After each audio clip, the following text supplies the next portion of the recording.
What's up everybody, I'm Luca from PTCGA Austria and welcome back to another episode of Picks for Nationals. This time I decided to feature a deck I personally played for a long time and I really enjoyed playing, and it brought me some success actually.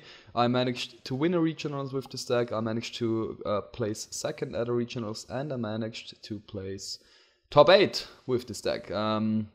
In 3 consecutive regionals with this deck.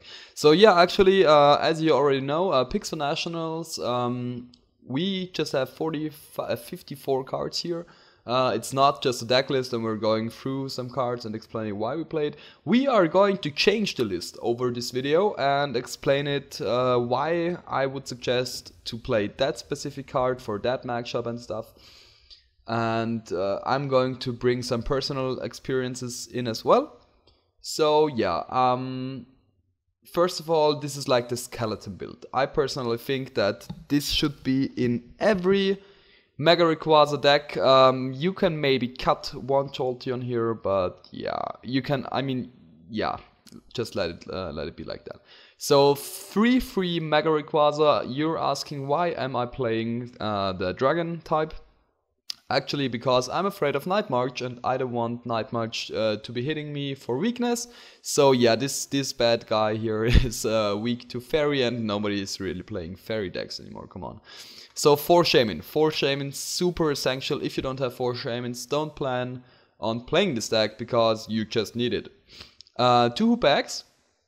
Actually, 1 Hoopa X or 1 Ultra Ball in your starting hand is the perfect setup for you. You don't need much more. Actually, 1 Hoopa is it. Yeah. Hoopa, you can search out for Dragon Ray, Shaman for example, or Jolteon, Dragon Ray, Shaman, or for Dragon Ray, Megaray, and Shaman if you have the Spirit Link in hand. So yeah, that's actually very important. And here Jolteon, actually it pairs quite well with this deck. With it, you just want to attack with Flash Ray and you just need a DC and a Lightning Energy, and if you manage to set it up alone without anything on your bench or in your disco pile, you pretty much won against Night March because he's not able to do anything anymore except if he's playing Vesper Queen or Galate, but yeah, that's not the popular version of this deck. So as you can see, the Trainer's build here is quite standard. 4 Skyfield. Some people asked me if I could play 3, but I think Skyfield is very important because like nearly every deck is playing counter stadiums today, and yeah, I just would recommend to play 4 because 4 is there were so many options I played this deck where you needed 4 Shaman on your bench just to get the perfect setup. So Skyfield, very important. For Ultra Ball, for Versus Seeker, 2 Battle Compressor. Battle Compressor is very useful, actually, specifically in the beginning of the game, where you can manage to discard Lightning Energy, the supporter you want, and get it back with Puzzle of Time, or attach it to your Mega Pokemon with Mega Turbo. So yeah, that's it. That would be the skeleton build here, and I am going to show you which my first version of this deck was. I actually managed to win the tournament with my first build, and I played Zorok, 1/1 Zorok in this deck, because I just wanted to have the free retreat and have an additional attacker here. So that's the reason why I played 2 Floatstone, because if you have 1 Floatstone on your Zorok, actually Greninja players can't annoy you anymore with Bubble. Yeah, that happened at the tournament. Some Greninja players tried to bubble me out of the game, but yeah, I just used stand in and that was it. So actually it was quite useful as an non-EX attacker as well. I played Aegislash as well in this deck because I expected some Vesper Queen Wild Pumps, which were non-existent at the time, but it was, yeah, it was okay. What else did I play? I just decided to play 3 energies. After the tournament, I decided to change that, and I played 4 energies because I think that it was more useful. So, I expected somebody to play Wailord as well. Yeah, Wailord is not dead, it just doesn't have success right now. But 1 Bundle B really important in this deck. Not always, but it won me against Mienshao, because as you can see that I'm not playing any cards where I can discard my opponent's tools. So yeah, Bunnelby was quite good against Mienshao, because I managed not to go that guard and I just shuffled back all my cards. Played 2 Hex Maniac as well, because I expected Greninja. So the last 2 cards, what were the last 2 cards? I think Pokemon 17, that would be all. I could look it up right now, but yeah. So actually, I'm sorry, I'm just going to do that, because I want to give you the best possible deck builds that you can have here. So photos, yeah, I'm just on our Pokemon TCG Austria page right now. So here we see, yeah, Skylar and Judge. Why is there no Judge in it? Yeah, Skylar and Judge. Very important trainers. Skylar was just so good, because if you managed to have a turn 1, you just had a consistency boost, because you were able to get out the missing pieces you wanted in your starting hand. So this was my winning list, where I managed to get first. But I would recommend to cut the Zoroark, actually, because it's I had it so few times in game, and it was not that useful. And sometimes just one Zoro is prized or stuff like that. So I would recommend, you see I play 17 Pokemon here. I would recommend to cut them both, because 15 Pokemon are quite enough. And I decided for the next tournament, I decided to play actually 4 basic energies, because I realized that you don't have any way to get them back except for Mega Turbo and Pass of Time. I'm not playing Super Rod here. So 4 are just giving a consistency boost, and you are able to discard them early game without any hesitation.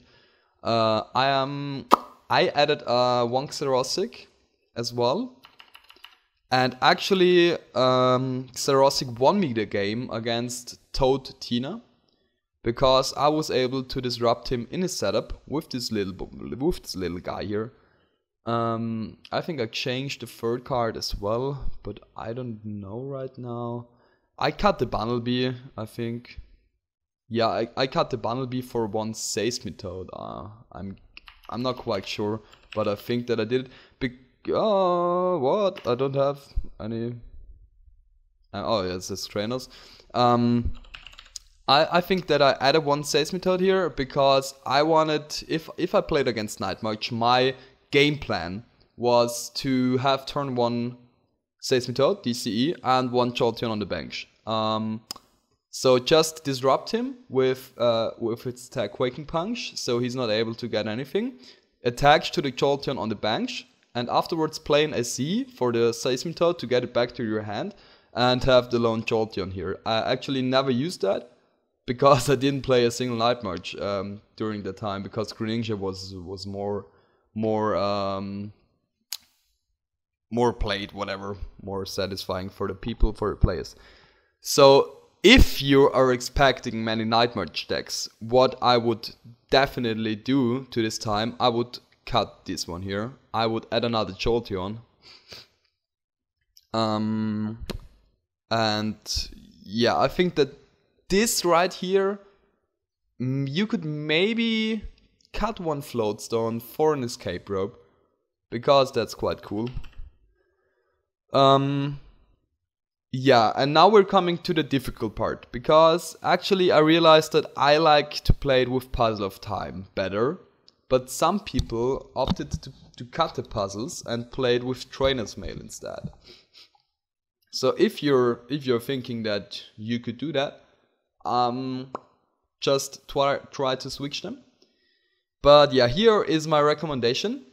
Is that even a word? I don't know. So there is 1 card which is able to disrupt your opponent heavily, like really heavily, and give yourself a better matchup against Nightmarch. So you cut the Judge, and you're guessing, oh no, why is he cutting the Judge? And I'm cutting even a 2nd card here. I think it was the he didn't place. Yeah, Skylar is very important. I would let that stay in the deck. I would cut Xerosic because Aegislash is quite cool most of the time against Nightmare as well. And now I'm going to add my secret tag. As you already know, I like this card very much because I did the Nightmare video already. Here is red card. If you play a build like that and you manage to start, you manage to red card your opponent, and you manage to give him a turn 1 Hex Maniac, you pretty much should be able to win that afterwards. Because if you manage to start with Jolteon and attach energy from your hand, and then DC on his on your second turn, you pretty much destroyed Nightmerge. And here the chances that he's drawing well after 4 or 5 cards, because he gets the card for the turn and a Hex Maniac, they are just really low. So your game plan against Nightmare has to be try to have as many resources as possible. Try just to Banshee Jolteon. If you can't manage to do that, have your, I don't know, starting Pokemon, let's say it's an Aegislash, which would be quite cool. Try to Ultra Ball, not for Hooping Shaman. Just try to Ultra Ball for Jolteon. Attach Basic Energy in case you got it. And oh yeah, that's correct. If you play the build like that, I would cut the puzzles and I would add Trainer's Mail, because you don't have to rely that much on Shaman EX, and you really don't want to bench Shaman. So that would be the perfect build against Nightmare. I recommend to try it out. And sometimes it's even enough if you manage just to give him a red card or just to Hex Maniac your opponent. So that's your game plan against Nightmare. If you're playing it correctly, he's not seeing anything of your deck except for Jolteon and your starting Pokemon. Oh yeah, and if you play Aegislash and you attach a Floatstone, or you play the Escape Rope, it's quite cool because if it's on your bench and he tries to Lysander it up, he can't attack it because he's not able to play Lysander and Hex Maniac in the same turn. So actually, if that sits on your bench, it's okay. You just have to have a retreating option all the time, because if it stays active, he's able to Lysander your Jolteon back up and the effect is broken. So yeah. Same goes with Vespiquen Wildplum. If you play this bad boy, actually you just need to get it in the active spot and he's not able to do anything anymore. He never can draw 6 prizes. I mean, Tamao Cameron, he played Judge and Lysander, but yeah, you just need Aegislash and you pretty much won the matchup. So that's the reason why I would conclude Aegislash in every deck, in every Megaray deck, because it just fits perfectly well. You can search it out for Hooper with Hooper. Yeah, Greninja matchup. I would cut the Trainer's Mail for the Greninja matchup. I would cut the red card. I would play 2 Hex Maniac. And yeah, let's add the puzzles again. Somehow I got the feeling that when I'm playing puzzle, it's just more consistent to me, in a way. But that's like the personal feeling. Everybody needs to have that on his own. So actually, you see, Xerosic is quite useless in the matchup, in the Greninja matchup. But yeah, these 2 cards actually don't really matter. I don't know. You can add more Pokemon if you like. For example, you could add the Zorok line again to have a non-X attacker. But I would preferably add some other cards. For example, maybe Super Rod and maybe Xerosic, because it's an overall. Oh, the Judge is missing here, of course. I'm sorry that I forgot that. So Judge in every Greninja matchup. Sometimes it's enough if you just give him Judge turn 1 and he's not able to do anything afterwards anymore. So that's okay. Yeah, maybe Fort Sycamore just to have more consistency, but actually you don't need it. I would play maybe a second Lysander here for the Greninja matchup, because sometimes you just have to get his Jirachi soon enough. So yeah, I would play it like that. And puzzles are very important in this matchup because he's going to discard your DCs, and if you manage to set up a Megaray with lightning energies because of your Mega Turbos, you're pretty good to go. If you manage to disrupt him and to give him Hex Manic every single turn, that's quite okay as well. So yeah, let's talk about the Yveltal Zorok Gallade matchup, because actually you don't have to change anything at this list as it is right now, because if you're not completely, I don't know, brain fucked and you're concentrating well enough, not like me in the Berlin Regionals finals, you can look it up right here. Yeah, it depends. Actually, the build like that is pretty consistent, and if you manage just to bench 6 Pokemon throughout the game, or sometimes you even need less because he just tries to attack just with Zorok and Yveltals.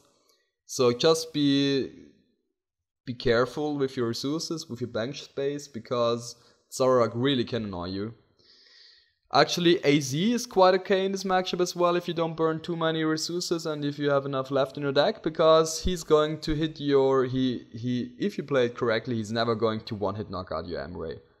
And if you're having one Mega Rayquaza on the bench fully loaded up and you have one damaged with energies in the active spot, you're just going to see the active one, try to put it down on your bench and have the Spirit Link, maybe preferably with Puzzle of Time, and build it up with energies again, so you're just never going to get the knockout. And in the late game it's okay if he knocks you out, but you're going to have enough prizes taken anyway. So yeah, Trevenant matchup.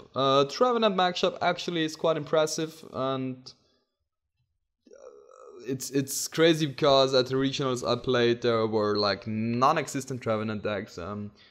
Right now it got an increase, which is quite interesting, because Trevenant is not really, in my opinion, Trevenant is not that good, but yeah, it's okay. So here, Lysander options, very important. Hexmanic options, very important. And if he goes first and he gets the trainer lock and you played 2 and 2, you have the chance of it's a higher chance that you have it in your hand. So actually, you always want to play the Lysander here on for anything on his bench if he has a bench Pokemon, because if you play Hexmaniac, you're not able to use your Shamans anymore. So yeah, if you're fast enough, and yeah, if you manage to win, the coin flip, you pretty much are able to have your full setup. So the thing you want to do is to get the Rayquazas out as fast as possible. So at least 2. Best you can do is 3. So yeah, I think that actually that's it about the Megaray deck, because there are not that many things to say. You can try to adapt as well. You can like play around with the supporters. You can maybe cut the Skylar. You can add one Delinquent. It's up to you. But Delinquent, in my opinion, is not that good in this deck. It can be game winning, as it can be game winning in like every different deck, but it just not works out that fine with the mechanics, because it's a card you don't really want to have, I don't know, in the early game, in the mid game, in the late game. It's very situational, and cards like Hexmaniac, Judge, Lysander, AC, Sycamore, they're always good to play if it's in the correct time, and the time is correct very often. So, but Delinquent is very situational, and I think that you never really want to discard your Skyfield except to get rid of your Shamans. But it's a cool tech card. It's okay, but I personally wouldn't recommend it that much. But yeah, I think that it can be cool against Nightmage as well. Depends. As already said, you can try it out yourself, play it with Puzzle of Time and play it with Trainer's Mail, because Trainer's Mail just helps you to boost in your early game, but you have to play it more resourceful. You have to be aware that if you discard the DC, you're never going to get it back. if you play Path of Time, you know in the early game, okay, I'm just discarding the DC and I don't know what Hexmanic here because I'm going to get them back anyways, so if I want them. Yeah, that would be all. Let us know if you enjoyed this episode. Actually, this is I think that this is the last Picks for Nationals with the old set, and after German Nationals this weekend, we are going to have some other deck features with the new set with Fates Collide. Yeah, people, thanks for watching. Don't forget to like and subscribe if you enjoyed it. See you next time, I would say.